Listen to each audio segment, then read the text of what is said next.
Engagement అండి. నమస్కారం, నేను రాంబాబు. ఏమండి సార్ కంగ్రాట్స్, మీరు ఎందుకంటే ఇంతకుముందు కాంతార తీశారు కన్నడ బ్యాక్ రూట్స్ నుంచి, డబ్బింగ్ చేసాం. డబ్బింగ్ చేశారు. ఇది కూడా సేమ్ డబ్బింగ్ తెలుగు చావా, ఇది మహారాష్ట్ర బేస్. యాక్చువల్ మనం చిన్నప్పుడు చదువుకున్న తెలుగు బుక్స్ లో చాలా ఉన్నాయి లక్షణాన్ని అడిగినాడు. ఇలా భవిష్యత్తులో గీతార్ట్స్ నుంచి కానీ మీ దగ్గర నుంచి కానీ ఏమన్నా మన తెలుగు బ్యాక్గ్రౌండ్ లో?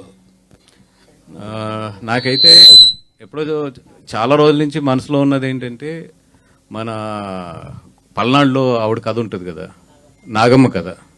అది నాకు చాలా ఇష్టం యాక్చువల్లీ. అంటే అది నిజంగా ఛాన్స్ దొరికితే మాత్రం డెఫినెట్గా కథను తీయాలని ఉంది. సూపర్.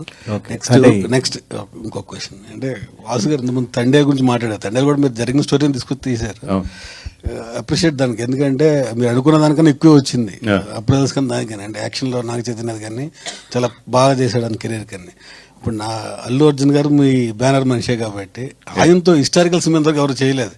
అందరూ చేశారు. అంటే రాణి రుద్రమలో చిన్న క్యారెక్టర్ చేశారు, కానీ భవిష్యత్తులో ఆయనతో ఏమన్నా అశోక్ చక్రవర్తి అట్లాంటి క్యారెక్టర్ అంటే ఇప్పుడు ఆయన డేట్లు మాకు దొరకాలన్నా కూడా మేము 3-4 years వెయిట్ చేయాలి ఇప్పుడున్న సిచ్యువేషన్ లో. అంటే Ashoka based in pan India range market, and ఇప్పుడు మినిమం ఒక 1000 కోట్లు రిస్క్ చేయాలి ఆయనతో సినిమా తీయాలంటే.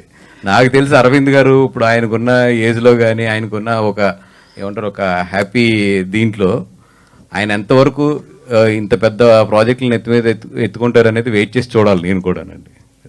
పుష్పలో కమర్షియల్ ఎలిమెంట్స్ ఎక్కువ, అంటే బ్యాక్గ్రౌండ్ అంటే హిస్టారికల్ దాని మీద ఎవరు తీయలేదు ఇంతవరకు. బ్యాక్గ్రౌండ్ మన బాహుబలి వచ్చినా ఇది కల్పిత కథ, జరిగిన కథ కాదు. అట్లా తీస్తే ఎక్కువ రీచ్ కూడా 100% అండి. ఎందుకంటే తెలుగు వాళ్ళు కనుక హిస్టారికల్ కథ తీస్తే నాకు తెలిసి ఇండియాలో బిగ్గెస్ట్ బ్లాక్ బస్టర్స్ అవుతాయి ఇవి.